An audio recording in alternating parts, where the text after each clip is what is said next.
ഇന്ന് നമുക്ക് ചെമ്മീൻ റോസ്റ്റ് എങ്ങനെ തയ്യാറാക്കുന്നതെന്ന് നോക്കാം. ചൂടായ എണ്ണയിലേക്ക് ചെമ്മീൻ ചേർത്ത് കൊടുക്കാം. ഷെല്ലോട് കൂടിയ ചെമ്മീൻ 2 തവണ കഴുകിയതിനു ശേഷം വേണം ക്ലീൻ ചെയ്യാൻ. ക്ലീൻ ചെയ്തതിനു ശേഷം കഴുകാൻ പാടില്ല, അങ്ങനെ ചെയ്താൽ ടേസ്റ്റ് നഷ്ടപ്പെടും. ഉപ്പ് ചേർത്ത വെള്ളം വറ്റിയ ചെമ്മീൻ വെളിച്ചെണ്ണയിലിട്ട് നന്നായിട്ടൊന്ന് ഫ്രൈ ചെയ്തെടുക്കണം. നന്നായി ഫ്രൈ ആയതിനു ശേഷം അതിലേക്ക് 2 സവാള, വെളുത്തുള്ളി, പച്ചമുളക്, കറിവേപ്പില എന്നിവ ചേർത്ത് കൊടുക്കാം. ഇതിലേക്ക് ഇഞ്ചി ചേർക്കുകയില്ല. ഇത് വഴന്നു വരുമ്പോൾ അതിലേക്ക് പൊടികൾ ചേർത്ത് കൊടുക്കാം. 1/2 ടീസ്പൂൺ മഞ്ഞൾപ്പൊടി, 2 ടേബിൾ സ്പൂൺ കാശ്മീരി മുളക് പൊടി, കുറച്ച് കറി മസാല എന്നിവ ചേർത്ത് പച്ചമണം മാറുന്നത് വരെ വഴറ്റിയെടുക്കാം.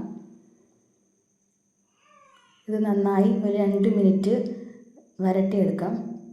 അതിനുശേഷം അതിലേക്ക് കുത്തുമുളക് ചേർത്ത് സ്റ്റൗ ഓഫ് ചെയ്യാം. ഇത് നല്ല ടേസ്റ്റാണ്, എല്ലാവരും ഒന്ന് ട്രൈ ചെയ്ത് നോക്കണേ.